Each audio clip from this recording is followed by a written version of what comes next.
Hi, this is CH. In this video, I'm gonna talk about 4 ways of using your sketchbooks as an artist while I'm painting one of the pieces of my Seasonal Art 2019 series. This painting is titled Winter, December, Camellia and 19th Century Lady. So just keep on watching if you're interested in today's topic. For artists and drawing enthusiasts, sketchbooks are must-have items. But have you ever opened your sketchbook and found yourself staring at a blank page, not knowing what to draw? I think one of the reasons that we hesitate to draw in sketchbook is fear. We are afraid of wasting a page by creating a bad sketch. We are afraid that others will consider us a terrible artist when they see the doodles in the sketchbook that suck. To overcome the fear, first, we have to realize that your sketchbook is not a portfolio. The drawings inside the sketchbook don't have to be perfect. So the first way to use sketchbooks is experimenting, which means drawing anything you want. You can just draw some simple lines, dots, and color patches, as well as trying to create collages or combine different mediums to draw in sketchbooks. But you might then say, what if I mess it up during the experiment? Well, that's fine. Like I just said, a sketchbook is not a portfolio, so it's okay to make mistakes. Next time you open your sketchbook, get rid of the failure mindset, because there's no such thing as failure but discovery while experimenting. The second way is more organized than the first one. Studying a specific subject and keeping on drawing it. For example, if you want to learn how to draw a human face, you have to first figure out the facial proportions, the structures of the bones and muscles, and where the facial features should be placed. And then you will start to learn how to draw facial features in detail. After understanding the structures of the human face, you can try to draw a whole face. The result of your first try may not be satisfying.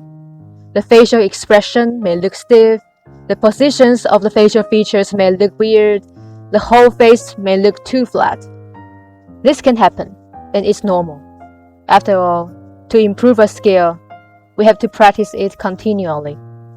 Likewise, if you insist on drawing a face every day or a few times a week, after a month or even longer, when you review your sketchbook, you will find that your drawings are actually getting better and better.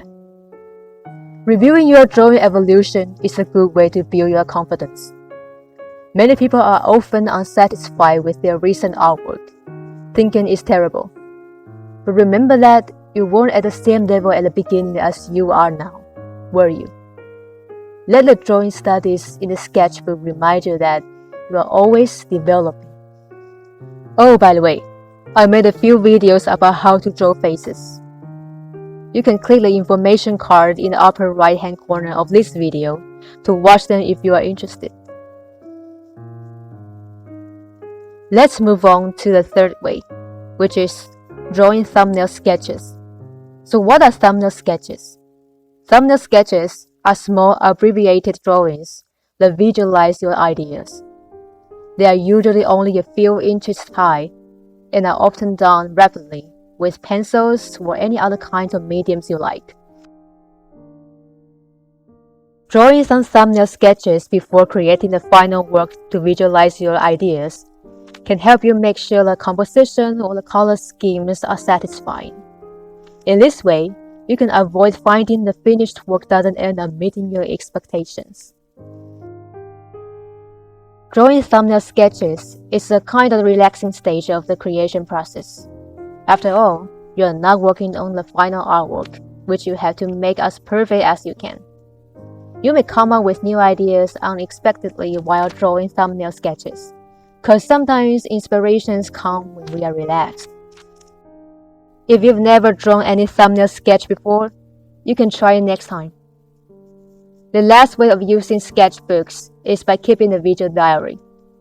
If you are interested in creating illustrations or comics, You can try to record your life and feelings by drawing, because these two forms of drawing are all about telling stories through pictures. This practice can help you develop the ability of visual communication. In addition, what you draw and write in your visual diary will be the inspiration for your future artwork. Here are the 4 ways of using sketchbooks as an artist that I want to share with you today. And let's do a quick review of them. 1. Making experiments. 2. Studying a specific subject and keeping on drawing it. 3. Drawing thumbnail sketches. 4. Keeping the visual diary. Do you have any other ideas on how to use your sketchbooks as an artist? Feel free to leave your thoughts in the comments below. Thank you for watching, and if you like this video, please give me a thumbs up and subscribe to this channel. And don't forget to turn on the notification bell so you won't miss my videos. See you in the next video. Bye.